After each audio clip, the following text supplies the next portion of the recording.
ಯಾವ ರೀತಿ ಅಧಿಕಾರವನ್ನ ದುರ್ಬಳಕೆ ಮಾಡಿ ವಿಶೇಷವಾಗಿ ನಮ್ಮ ರೈತರಿಗೆ ದೊರಕತಕ್ಕಂತ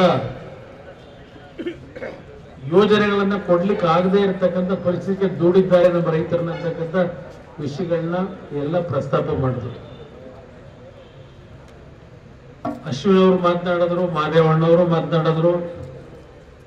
ಅದ್ರ ಜೊತೆಗೆ ನಮ್ಮ ಸಹೋದರಿ ಪ್ರೇಮಕ್ ಅವರು ಬಹಳ ಜೋರಾಗಿ ಮಾತನಾಡಿದ್ರು. ಎಲ್ಲ ನಮ್ಮ ಸಹೋದರಿಯರ ಪರವಾಗಿ ಅವರೊಬ್ಬರೇ ಮಾತನಾಡಿದ್ರು, ಬಹಳ ಜೋರಾಗಿ ಮಾತನಾಡಿದ್ದಾರೆ. ಬಹುಶಃ ಮುಂದೆ 33% ನಮ್ಮಗಳನ್ನ ಸ್ವಲ್ಪ ಗುರುತಿಸ್ತಕ್ಕಂಥ ಕೆಲಸ ಸರಿಯಾಗಿ ಮಾಡಿ ಅಂತಕ್ಕಂಥ ಒಂದು ಧ್ವನಿ ಇವತ್ತು ನಾವು ಕಂಡಿದ್ದೇವೆ ಅಂತಕ್ಕಂಥದ್ದು ನನ್ನ ಅಭಿಪ್ರಾಯ. ಅವ್ರ ಭಾಷಣ ಕೇಳಿದಾಗ ನಮ್ಮ ಇಬ್ಬರು ವಿಧಾನ ಪರಿಷತ್ತಿನ ಸದಸ್ಯರು, ನಮ್ಮ ಮಂಜಣ್ಣ ಅವರು, ಮಂಜೇಗೌಡರು ಈ ಒಂದು ಕ್ಷೇತ್ರದ ಶಕ್ತಿ ಏನಿದೆ ಅನ್ನೋದನ್ನ, ಅಂದ್ರೆ ನಿಮ್ಮಗಳ ಶಕ್ತಿ ಏನಿದೆ ಅಂತಕ್ಕಂಥದ್ದನ್ನ ಸ್ಥಳೀಯ ಸಂಸ್ಥೆಗಳ ಮತದಾರರ ಮುಖಾಂತರ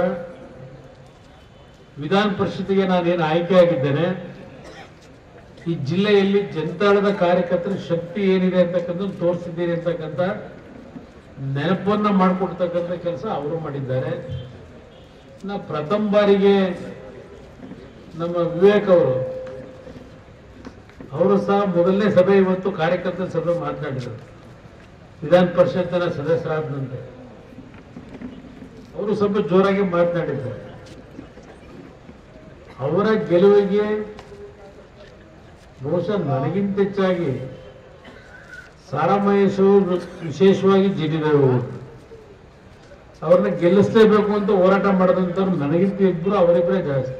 ವಿಶೇಷವಾಗಿ ಜಿಟ್ಟಿದ್ದೇವೆ ಸ್ವಲ್ಪ ಶಕ್ತಿ ಜಾಸ್ತಿ, ಅದು ನಾವು ಹೇಳಲೇಬೇಕು. ಅವರ ಅನುಪಸ್ಥಿತಿ ಇದ್ರು ಆ ಚುನಾವಣೆಗೆ ಸಂಬಂಧಪಟ್ಟಾಗಿ ಅವರ ಕಮಿಟ್ಮೆಂಟ್ ಏನಿತ್ತು ಜಿಟ್ಟಿದ್ದೇವೆ ಅದು ನಾವು ನೆನಪಿಸ್ಕೊಳ್ಳೇಬೇಕು.